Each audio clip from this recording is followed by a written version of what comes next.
महाराष्ट्राची विधानसभा निवडणूक पश्चिम विधानसभेचा मी उमेदवार आहे आणि निवडणूक आयोगाने निवडणूक निर्णय अधिकाऱ्यांनी लोकशाही पद्धतीने निवडणूक व्हावी यासाठी प्रयत्न केले पाहिजे। पण पोलीस प्रशासनाची भूमिका सत्ताधारी पक्षाला मदत करण्याची दिसते। त्याचे कारण आम्ही 15 दिवसापासून शोधतोय। त्यांनी त्याच्यावरती यांची नाही त्याला सुद्धा तडीपारीची नोटीस काढली।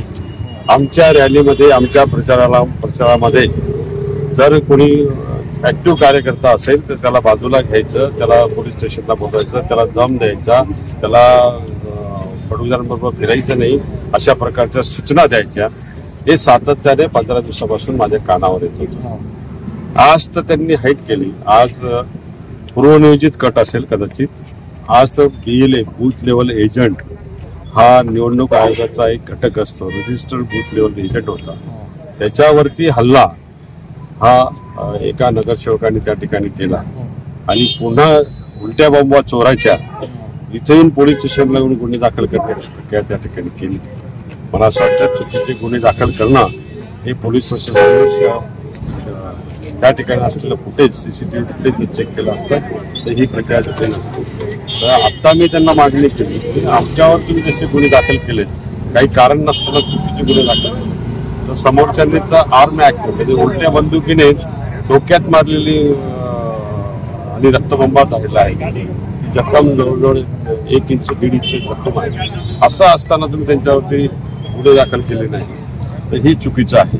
आणि म्हणून या ठिकाणी न्याय मिळवण्यासाठी जोपर्यंत निवडणूक आयोगाचा प्रतिनिधी येत नाही, निर्णय अधिकारी येत नाही, तोपर्यंत ठिय्या आंदोलन आम्ही सोडणार नाही अशी आम्ही भूमिका घेतली होती। पण पोलीस प्रशासनाने आमचं म्हणणं ऐकल्यानंतर त्यांनी ते गुन्हे दाखल केले। त्यामुळे समाधान झाल्यामुळे आजचं ठिय्या आंदोलन रद्द केलं। पण वेळोवेळी असे आंदोलन करण्याची पाळी निश्चितपणाने येऊ नये अशी काळजी पोलीस प्रशासनाने घेतली।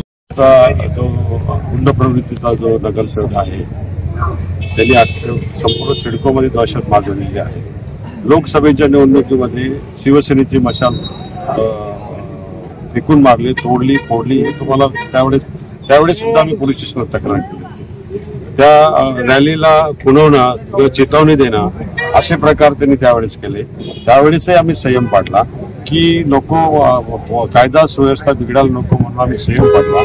शिवसेना कार्यालयावरती कांडा आणि पावडा घेऊन आला होता, आंदोलन त्या ठिकाणी मारहाण केली होती कार्यकर्त्यांना। आज पोलीस स्टेशनच्या बाहेर आमचा ड्रायव्हर होता, ड्रायव्हरला खाली उतरून त्याला मारहाण केली।